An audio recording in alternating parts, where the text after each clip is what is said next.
Canada's 5-year bond yield has surged 80 basis points in less than a month, and financial markets are now pricing in 3 rate hikes from the Bank of Canada before the end of 2026. If you own property in Vancouver or you are coming up on a mortgage renewal this year, you need to understand what is happening right now, because the forces that caused the sharpest real estate correction in Canadian history are showing up again, and the timing could not be worse. Let me walk you through exactly what is driving this. On March 18th, the Bank of Canada held their overnight rate at 2.25%, which all of you are aware of, and they were dovish at that announcement. They downplayed the spike in energy prices and essentially saying we cannot fix the cost of barrel of oil with our interest rate policy. But here's what Carolyn Rogers, the senior deputy governor, said when asked about the housing market.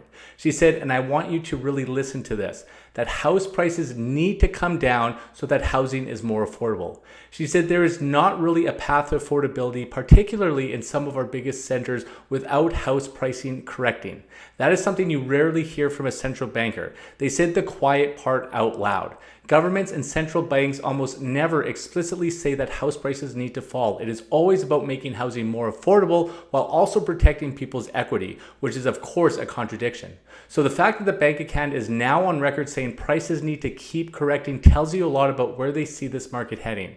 Now let me explain the two forces that are pushing borrowing costs higher right now, because a lot of people misunderstand how interest rates actually work. There are two separate mechanisms here. The first one is your variable rate that is set directly by the Bank of Canada. The bank sets their overnight lending rate currently at 2.25%, and the banks borrow at that rate, add their premium, and lend it out to you. When the Bank of Canada moves, your variable rate moves with it. That one is straightforward, but the second force is what really driving the pain right now, and that is the bond market. Your fixed mortgage rate, the 5-year fix that most Canadian homeowners prefer because it gives you stability and predictability, that rate is priced off the Canada 5-year government bond yield. A bond is essentially a loan to the Canadian government. They pay you interest for lending them money, and the bank has to decide, do they buy a government bond earning, let us say 3.5% guaranteed, or do they take that money and give you a mortgage, which carries more risk because you could default, property values could decline, and so on. So the bank charges you a premium above the bond yield. When bonds go up, your fixed rate mortgage goes up with it, and bond yields have gone up dramatically. Since the war in the Middle East started, the Canadian 5-year bond yield is up approximately 80 basis points. And to put that in perspective, just a few weeks ago, markets were pricing in 0 rate hikes for 2026. No cuts, no hikes, just flat. Then it went to 1 hike expected toward the end of the year. And now, as of this week, the overnight interest rate swap market is pricing in 3 rate hikes from the Bank of Canada before the end of 2026. 3 hikes. That is a massive repricing in a very short period of time, and has already started flowing through your cost of borrowing. Fixed mortgage rates have already started moving higher. Lenders have been hiking fixed rates up by 30 basis points just in the last week alone. Now, why is this happening? It comes back to oil. The conflict in Iran has pushed energy prices up more than 50%, and when you have a spike in oil prices, it feeds through into everything. Transportation goes up, food prices go up because fertilizer costs are tied to energy, production costs go up, it is inflationary across the board, and the bond market is repricing to reflect that expected inflation. If inflation is going to be higher, bond yields need to be higher to compensate investors. And if bond yields are higher, your fixed mortgage rate is higher. And that is the chain. Oil up, inflation expectations up, bond yields up, fixed rates up. Now here's where this gets interesting and where I think there is a genuine debate about what happens next. Canada's inflation rate in February came out at 1.8%. That is well below the 2% target. It is down from 2.3% in January, and the core measures are all tracking lower as well. CPI common came in at 2.4%, CPI median at 2.3%, and CPM trim at 2.3%. So the actual inflation data right now is benign. It is important to note that February numbers do not yet capture the impact of the energy price spike from the war. That is going to start showing up in the March and April data. So the question is, does this energy-driven inflation persist long enough that the Bank of Canada has to react, or is it a temporary shock that works itself out? And this is where the two camps disagree. Financial markets, as I just said, are pricing in 3 hikes, but if you survey economists like Bloomberg did, they are expecting the Bank of Canada to hold rates steady throughout 2026. 0 hikes. That is a massive divergence between what traders are betting and what economists are forecasting. And my view, for what it's worth, is closer to the economists on this one. Here is why. You cannot fix an oil price shock with interest rate hikes. The Bank of Canada cannot produce more oil. They cannot end the war in the Middle East. Higher rates will not bring down the price of gasoline or fertilizer, and what higher rates will do is crush demand in an economy that already has very little demand to begin with. And that is a key point. This is not 2022. In 2022, inflation peaked at 8.1%.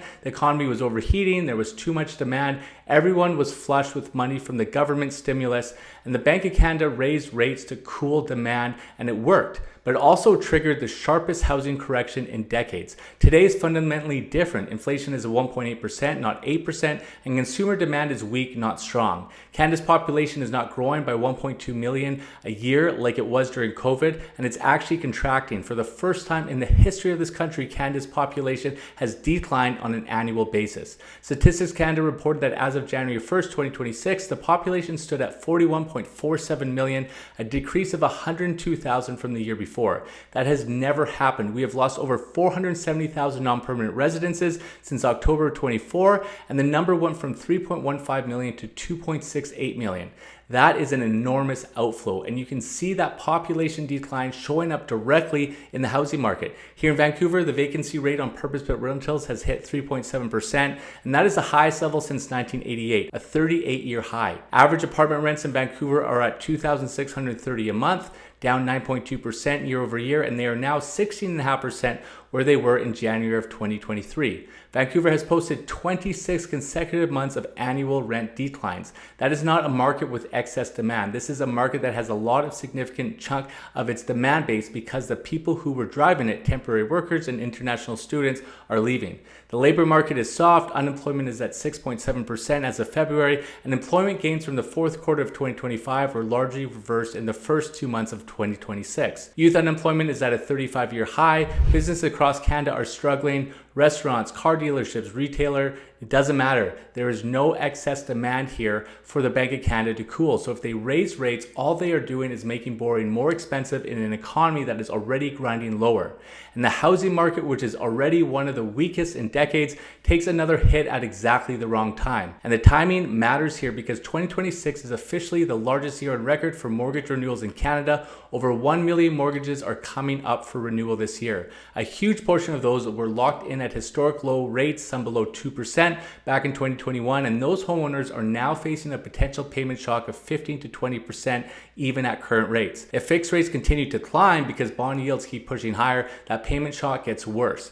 And if the Bank of Canada starts hiking on top of that, variable rate holders get hit as well. So you're looking at a scenario where the largest renewal wave in Canadian history is colliding with rising borrowing costs in an economy that is already weak. So what should you be thinking about strategically? First, if you're coming up on a mortgage renewal in 2026, do not wait. Most lenders will let you renew early, typically up to 6 months in advance, often at no cost. You should be picking up the phone today and asking what your rate is. Lock it in. Rates have already moved significantly, and there is a real possibility they continue to climb if bond yields stay elevated. Waiting is a gamble that the energy situation resolves quickly, and that is not a bet I would want to make my largest financial obligation on. Second, if you are a prospective buyer in Vancouver, understand the environment you are walking into. You have a housing market that the Bank of Canada themselves is saying needs to keep correcting.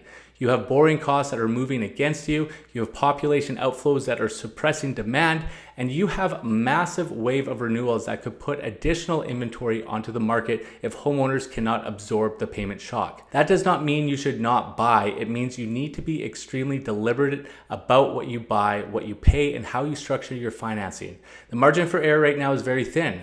And third, this applies to everyone. You need to understand that the situation is going to evolve on a weekly basis.